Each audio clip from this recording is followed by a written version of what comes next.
Hey everyone, it's Will, Gamer Dad, with another video for you. So in this video, I'm just going to go over what I've been up to for the last 11 days or so, a week and a half of farming. Now if you haven't already, make sure you like and subscribe to my channel, I really appreciate it. I also do have a Patreon account for those who want to support me this way. So as many of you know, I am still farming for Shadow in Snake Liver Damaku, and there's two reasons for that.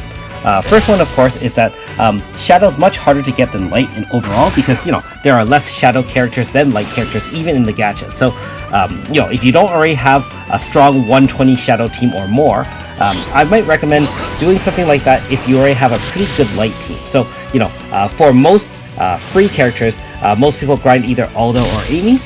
There's also Azami, of course, in present-day Gary Leah Dungeon. Now, in terms of grinding Shadow, I mean, we do have a number of options. We can do Feign. We can do, in this case, Guildna. There's also, of course, Garyu, which everyone's doing if you're doing Antiquity Dungeon as well.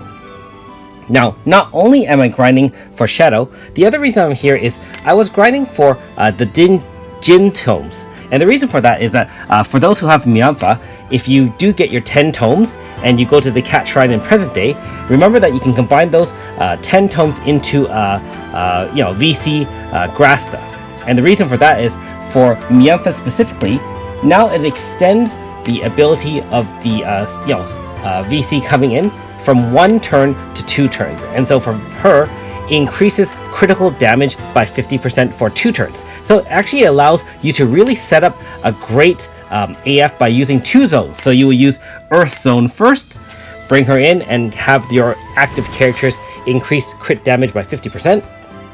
And then you would bring in your second zone establisher to do whatever damage you would want. And especially for physical attackers, you're going to have mega damage with multiple increased crit damage hits. Now, the downside to that, of course, is that without using Myunfa, you can't guarantee 100% critical unless you're using, for example, Dunarith or maybe some other teams. But it allows a lot more versatility in, setting up and establishing different types of damages. So there you go. Myunfa now has that, and now it has increased like I said, the crit damage is increased for now 2 turns instead of 1. So if you do have Myunfa, I would highly recommend grinding for that as well. Don't forget, you can also upgrade your Cruel Angels armors and weapons here. I would say that they're not as awesome as before, being that you do have Eastern region. However, hey, still not bad to get. Now, in this section of the video, you can see that my Guildna is only at 49 Shadow, and at 50 Shadow, we're going to have increased luck by 15. So all gacha characters do get increased stats at the same points. So at 5, I believe it's 15, then 30, and then 50, 75, 105, 140, and so on and so forth. I'm sure you can Google, there's a number of different websites that actually tell you the breakdown of each and every character. But for the most part, you just have to remember they all have the same breakdown. And so we're going to try to farm the Guildna to that next landmark 50 Shadow. Let me know in the comments below who you're grinding out Light or Shadow for. I will say that with Radius dropping tomorrow night, I probably will switch from doing Snake Liver Damaku back to Miglin's Castle. And the reason for that is that if you do happen to pull a 4.5 Radius, her tome is in Miglin's Castle very hard. And the other reason for that too is not only can you still grind Aldo's Light there, but even if you have a 5-star Radius, you might want to consider getting 10 of her tomes and increasing her VC Grasta as well. I would say that Miglin's Castle has a great amount of good tomes to drop. And there we have it.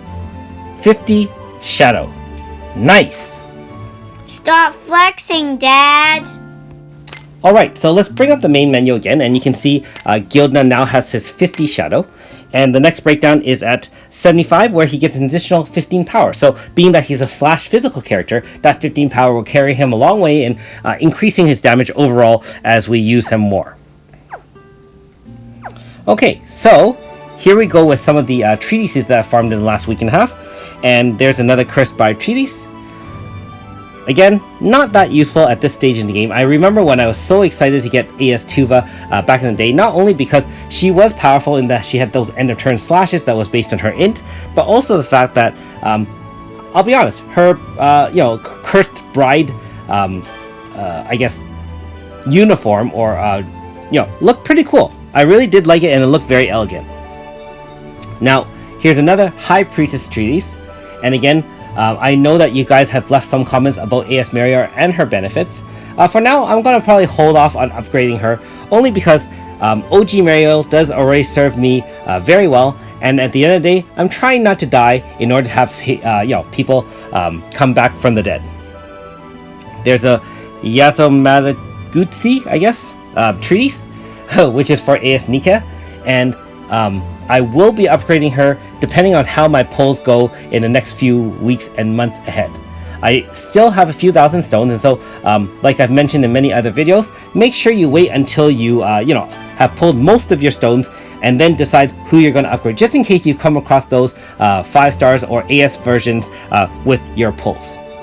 And here's a Blank Manure. This is actually only my 3rd Blank Manure Treatise, which is for AS Leclerc. And again, when she was first released, I think there was a little bit of hype around her, being that she was quite upgrade in terms of DPS over the OG version. But now that the OG version has her manifest, and I found that the AS version just doesn't have that kind of staying power and the flexibility of some of her other moves, she's kind of fallen off the radar in upgrading. And there's another one.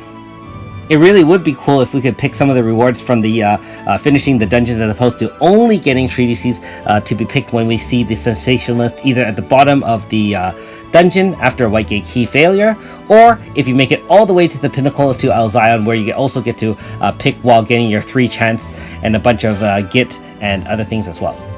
And hey, another shadow for Guildna. Never hurt to get more shadow.